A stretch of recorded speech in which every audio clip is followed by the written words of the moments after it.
fellow movie buster film connoisseurs. It is your self-proclaimed cinema shogun here, welcoming you to the channel where we slice and dice through your favorite movies and TV shows with a well-edged samurai sword. And I just got done watching The Suicide Squad, and I gotta admit, this review might be kind of all over the place, simply because, in my opinion, this movie was kind of all over the place. Now, before I dive deep into this review, I gotta acknowledge the fact that this movie comes with a lot of baggage. And I realized that from day one this movie was announced, and especially after the first trailer was released and it got a lot of hate, I realized that this movie was going to come with a lot of baggage. You're going to have a lot of people who are diehard Snyder fans, who are maybe a big fan of the original Suicide Squad movie, who are going to come in bashing this movie because it's not in the Snyderverse. Then you're going to have your comparisons. Is this better than Ayer's Suicide Squad? So this movie was never going to be able to just exist on its own. And I just wanted to acknowledge that before I dive into this review. Also, I want to acknowledge the fact that I know there's a lot of crazy reviews out there these days. A lot of times you really can't trust movie reviewers because a lot of them review movies off of their emotions and how they feel about things that are going on behind the scenes of the movies, as opposed to what's actually in those movies. On my channel, you're always going to get my honest opinion. I'm not some diehard Snyder fan who's going to hate the Suicide Squad just for the sole reason of hating the Suicide Squad. I'm on record not even really liking Snyder's DC movies, but that's a conversation for another day. But I'm also not someone that's totally against Snyder and just is going to prop up this Suicide Squad movie as the best thing since Sliced Bread that is so much better than Ayer's cut. That's also not what I'm going to do here. I'm going to give you my honest opinion. Now, let's get into the review. Now, this movie starts off with Michael Rooker in like a prison cell, and what I've noticed is the jail that he's in, when he's sitting there bouncing the ball around, it feels like the same like prison from the first Suicide Squad movie. So I kind of dig that. Like, even though it's just a small little contained area, you get the sense that this could be the same facility that they were holding prisoners in the first movie.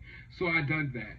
But then it's like the movie just gets going. You don't get any moments of chill or anything. You literally got Michael Rooker sitting here in this jail cell, and then next thing you know, they're in the midst of a mission.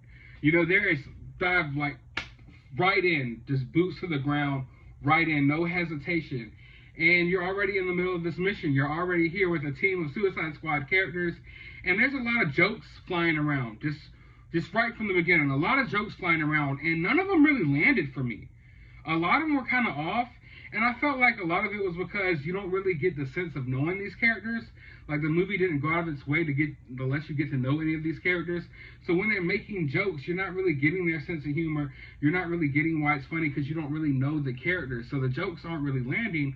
But then like 5 minutes later, you realize why you never got to know these characters is because they're all dead. Like, literally like that. Michael Rooker is out of there. What's his name from SNL? I can't remember his name. Pete Davidson, out of there, blown in the face. And I feel like the opening scene of this movie, it sets the tone and lets you know what you're going to get. It lets you know, like, it goes over the top with the gore to kind of let you know, like, hey, this is going to be that kind of movie. We're going to bring blood and guts and gore. People are going to get their heads chopped off. And it, like, this whole opening scene was like, almost existed for the sole purpose to let you know what you're getting yourself into.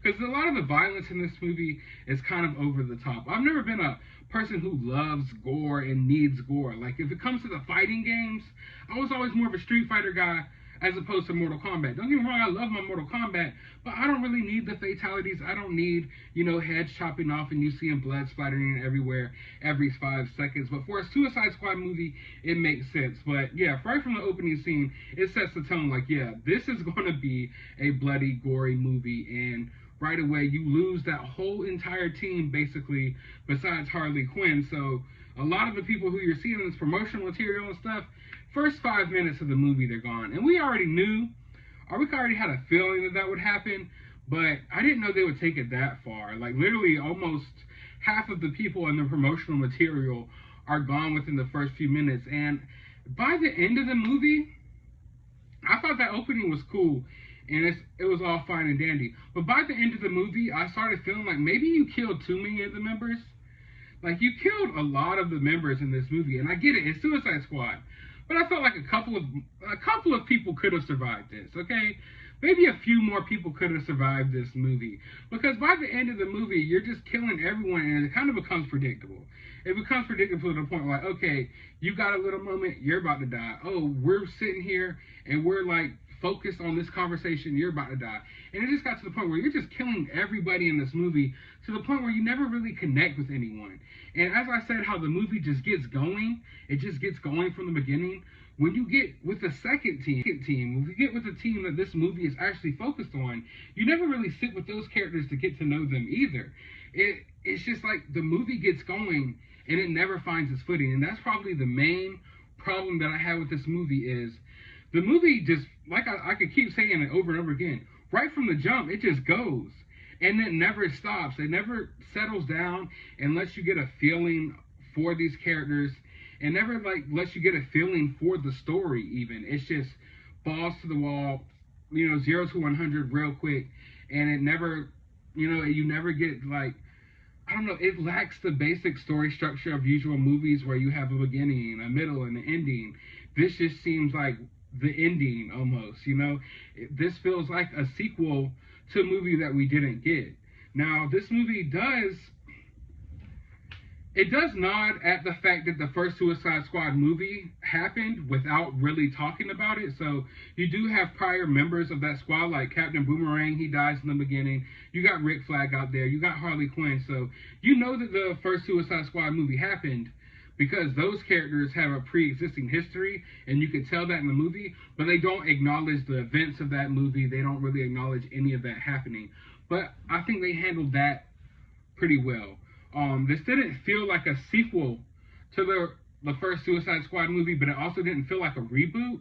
It just felt like a movie that's on its own that I guess you could call it a sequel, but there's nothing about this movie that felt like a sequel. In fact, this movie probably would have been better if it was a sequel, if we could have had a little bit of more connection with these characters. But that's what the Suicide Squad is, The Suicide Squad in the comics is never about sitting down and getting to know characters emotionally, getting backstories for these characters. It's usually about the mission. And you know that you're not going to get too attached to any of these members because 9 times out of 10, they're going to die. So you don't really get attached to many members of the Suicide Squad. I mean, you got Harley Quinn, who doesn't die, who's, in and out of the Suicide Squad comics.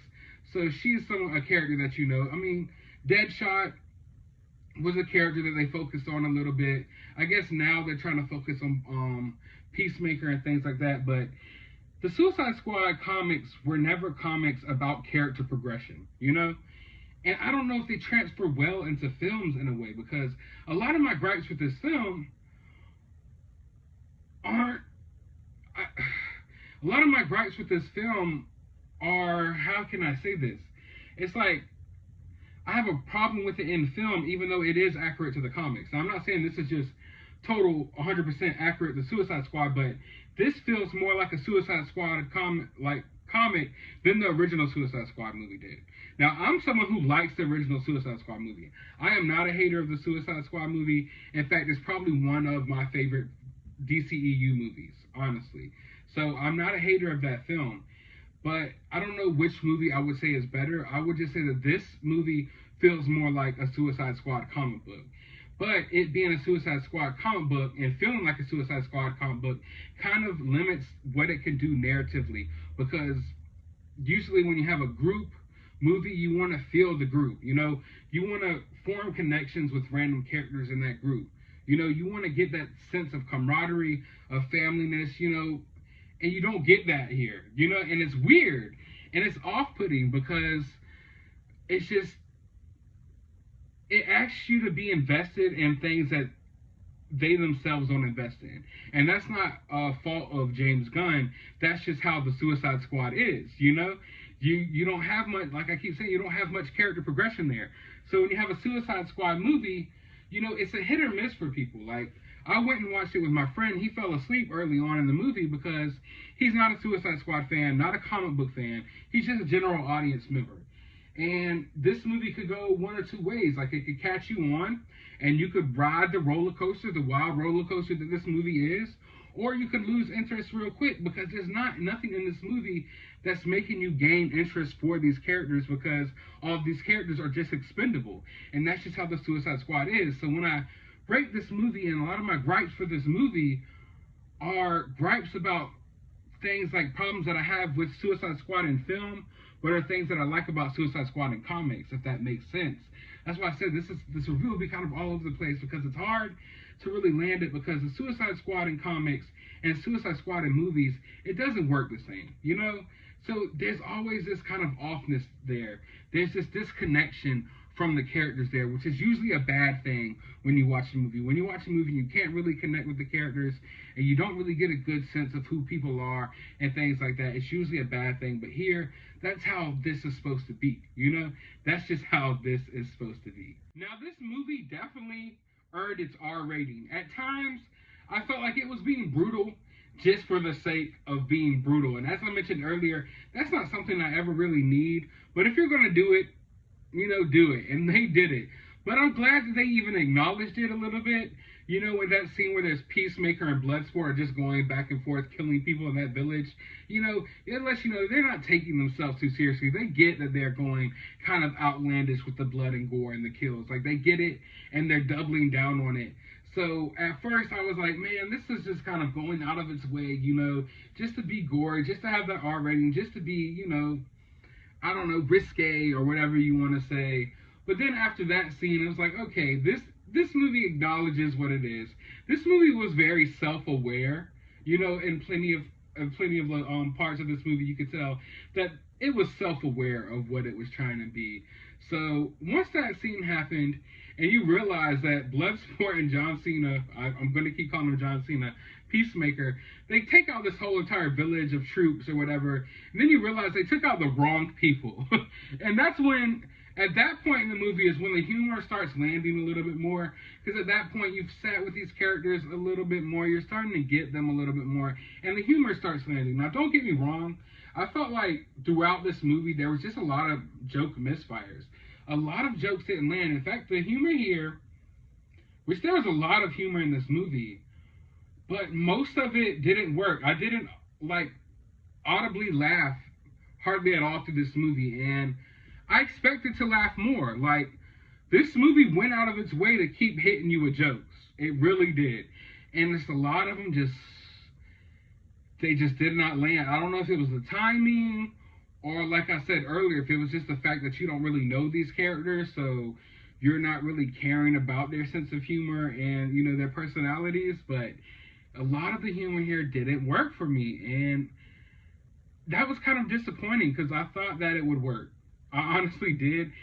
Seeing that it was an R-rated movie and you got all this blood and gore, I thought that some of the jokes, they would have been a little more, I don't know, better. I just thought they would have been better written, or they would have been better timed. But the humor here in this movie did not work for me. But the action did. The action was amazing. Like, literally, some of the best action you're going to get in a superhero film. But it wasn't superhero type action. Like, you're not getting big superhero fights in the sky, laser eyes through walls, web shooters. Like, you're getting grounded action with comic book characters, because none of these characters, or most of them, of course you got King Shark, we'll get to him in a minute, most of them aren't like these overpowered, super powered characters, you know? So a lot of it is more grounded action. It's like a shoot 'em up, old school 80s action flick. Like, a lot of this movie was giving me 80s action flick vibes, and that's what I really dug about it.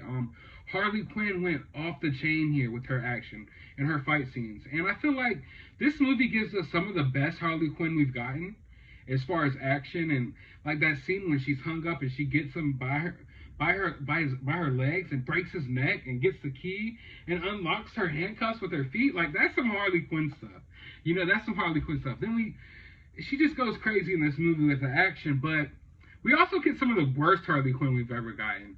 Like, I don't know what it is, but I kind of found her somewhat getting on my nerves a little bit in this movie. And I love Harley Quinn. I love Margot Robbie as Harley Quinn. But I don't know if we're at a point where we've gotten too much of her, maybe. Is that what it is? Have we been overdosed with Harley Quinn? It seems like we've gotten more Harley Quinn than we've gotten Batman. More Harley Quinn than we've gotten Superman.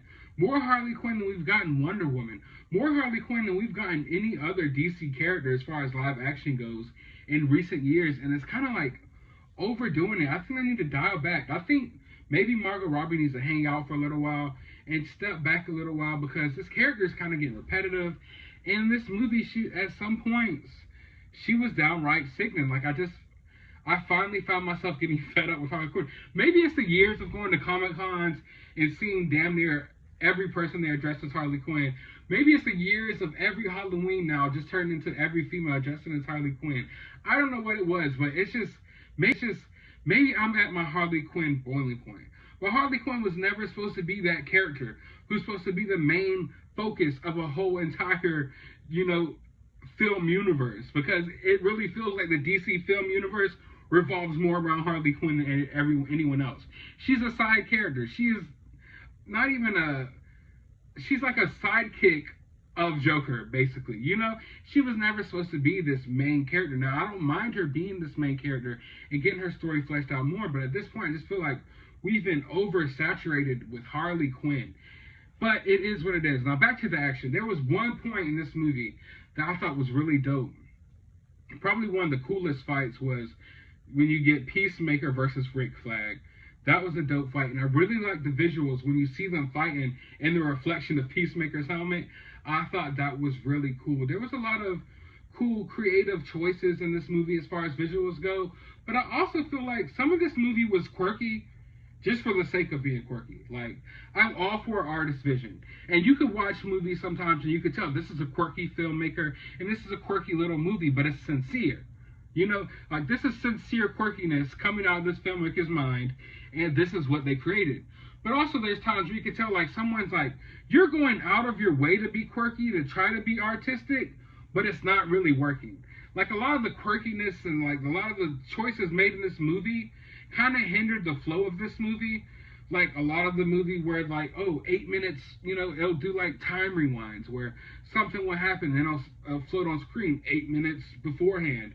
And then it'll rewind back time 8 minutes before that happened and show you this little snippet of things. And there was just little placements like that all throughout the movie where it just felt weird. Like, this movie felt messy.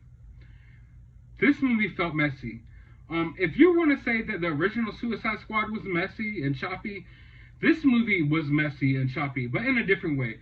The original Suicide Squad movie, you could tell someone went in there with bad editing and kind of chopped the movie up in pieces, and it kind of felt like a music video at some points in time.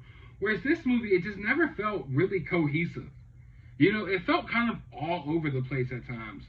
And I don't know why, but it just didn't blend in well together. A lot of the things that were happening was just kind of hard to pay attention to. I don't want to say hard to understand, but it was a movie that you could get up and go pee and get a refill of popcorn and come back, and you'll just be right back into the midst of it. Who cares what just happened? Because, half these characters don't matter, and half the things that are happening aren't really, I don't want to say they're not making sense, but they're kind of odd choices and placed oddly, and a lot of times, like, you're in the midst of something, like that whole Harley Quinn relationship that she had with that dude at that one point. Like, I'm in the middle of watching it, and I'm just like, where are we at this point? Like, why is this even happening?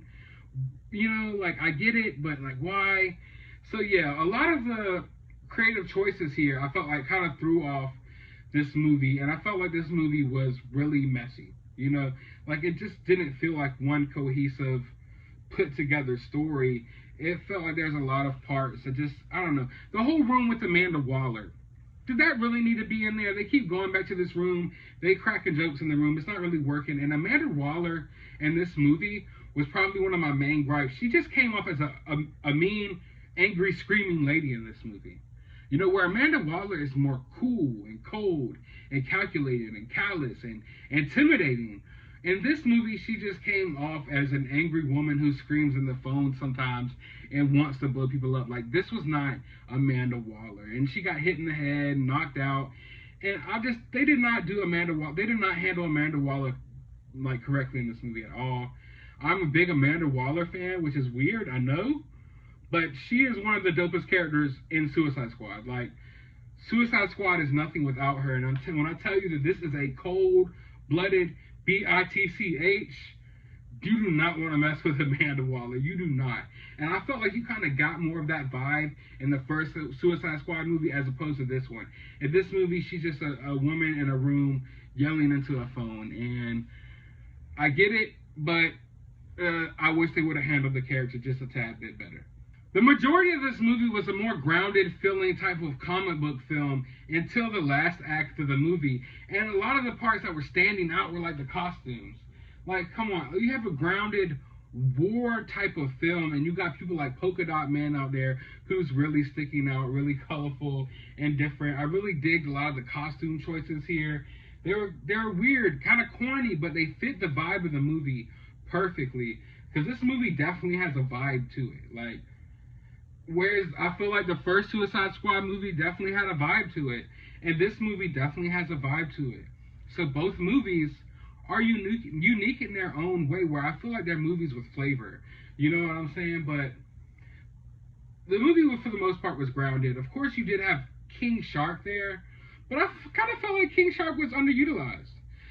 You know, early reviews came in, and I saw people raving about King Shark, and I just thought, of course, this is going to be the new Groot.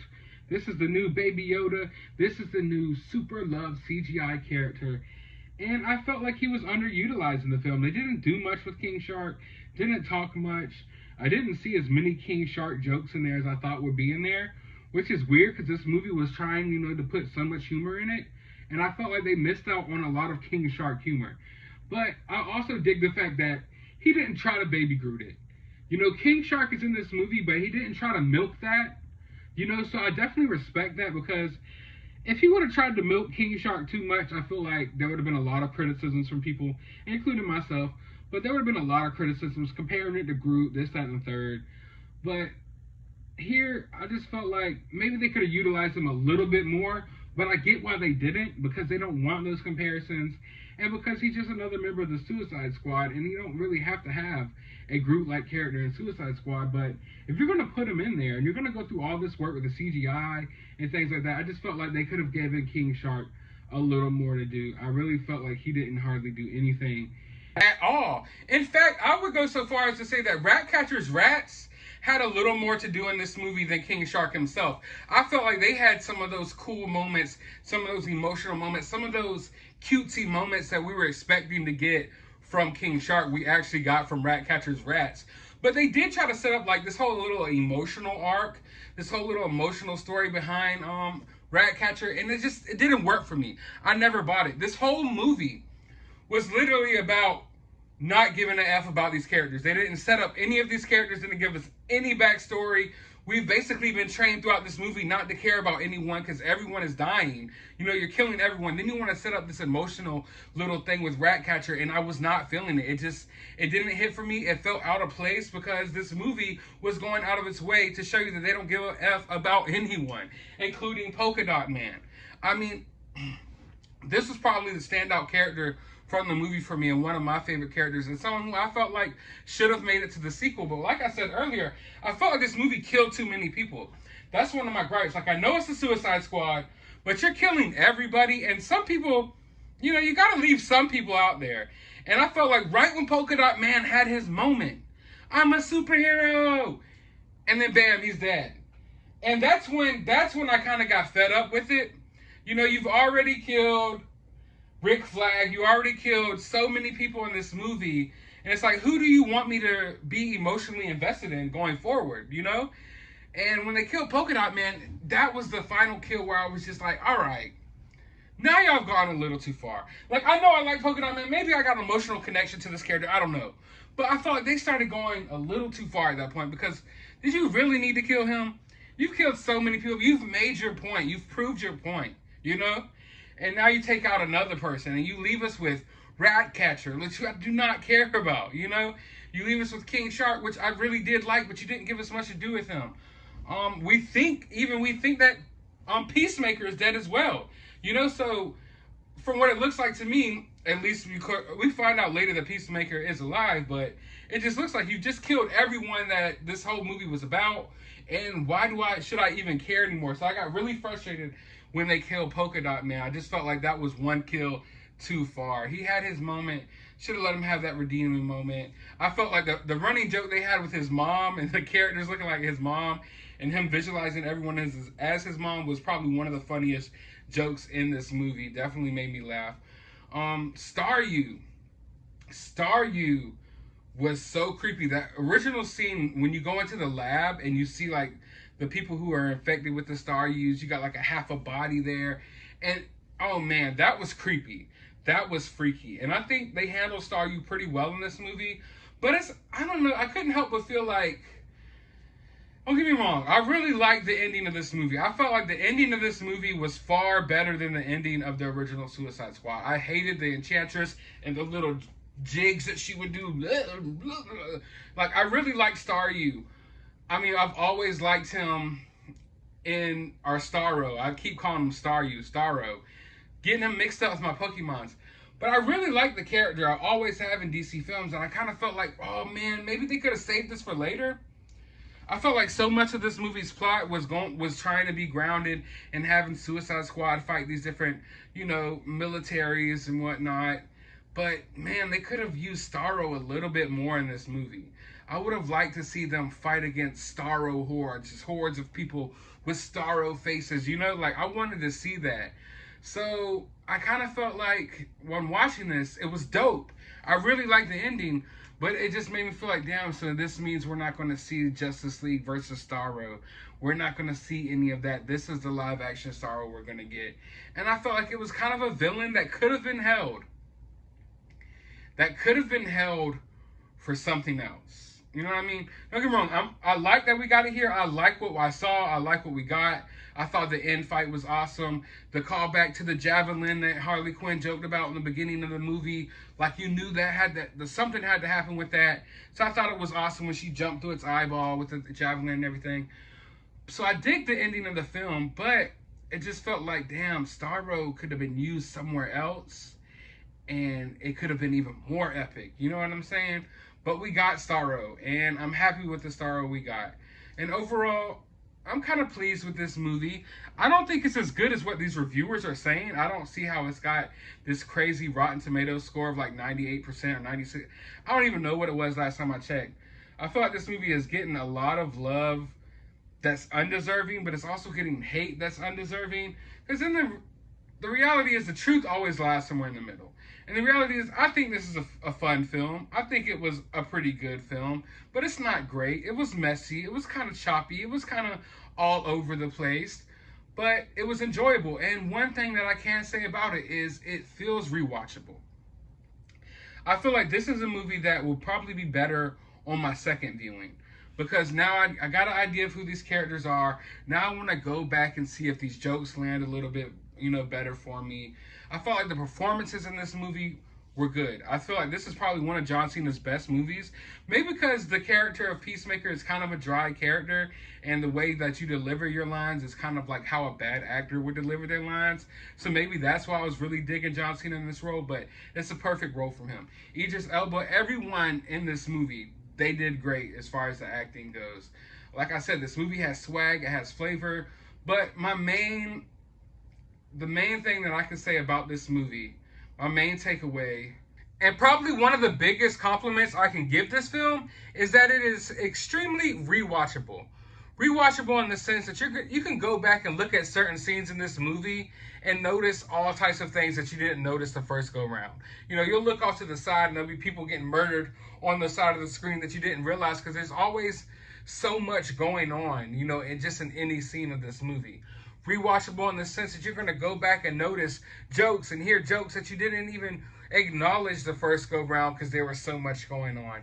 And rewatchable in the sense that you could turn your brain off and turn this movie on and you're going to enjoy it. You get some mindless action, like I said, jokes are flying around, and it feels like a movie that you could just put on and do some chores around the house while you watch it, maybe read some comics while you watch it. It's that type of film. And those are my favorite type of movies. Like, if you ask me my favorite movies, they're not going to be Oscar-winning movies. They're going to be those movies that you've rewatched a lot in your life. Like, one of my favorite movies of all time is A Christmas Story, a movie that a lot of us rewatch multiple times on Christmas Eve and during the Christmas holidays. Another one of my favorite movies of all time, The Goonies, a movie that I know a lot of us have watched 1,000 times. Like, those movies are the movies that are my favorite, and I feel like this is more rewatchable than a lot of superhero films. You can say what you want about superhero genre and period, but a lot of the movies these days, they try to take themselves, really seriously. Like, for instance, the Dark Knight trilogy, the Christopher Nolan trilogy. Expert filmmaking. I love those movies. I've rewatched them a good bit, but I don't know if they're as rewatchable as the Michael Keaton Batman movies. Let's take Endgame for example. I love Endgame, but I feel like maybe something like Guardians of the Galaxy is more of a rewatchable movie than Endgame. Not because of the length of Endgame, but because it asks more of you. This movie doesn't ask too much of you. It just asks you to sit down and you're going to be mindlessly entertained. And also, another big compliment I can give this movie is that it feels like an old school 80s, early 90s action movie. Like the old school Van Damme, Sylvester Stallone, Arnold Schwarzenegger action movies, shoot 'em up action movies. That's what this feels like. And I feel like we don't get enough of that these days. Also, like, there's macho men, like, there's not like, you can tell there's not really like no identity politics at play here. There's no messages behind the scene or any politics that's trying to be crammed on you in this movie. It's just what a movie should be, like something that you can turn your brain off, sit down and enjoy without feeling like you're being preached to or anything like that. So that's probably the two biggest compliments I can give this movie, is that extremely rewatchable and feels like an old school 80s action flick, and I really dig that vibe of this movie. But I want to know, how do you all feel about this movie? Did you dig it? Did you hate it? I want to know your opinions. I know you have one. All of us have an opinion. And over here on this channel, all opinions are always welcome. So I want to know your opinion on this movie down in the comments below. While you're down there, leave a thumbs up, hit that subscribe button, hit that notification bell. And as always, find some time out of your day to go watch a movie. Maybe even go watch the first Suicide Squad movie, because I promise you, it's not as bad as what people say.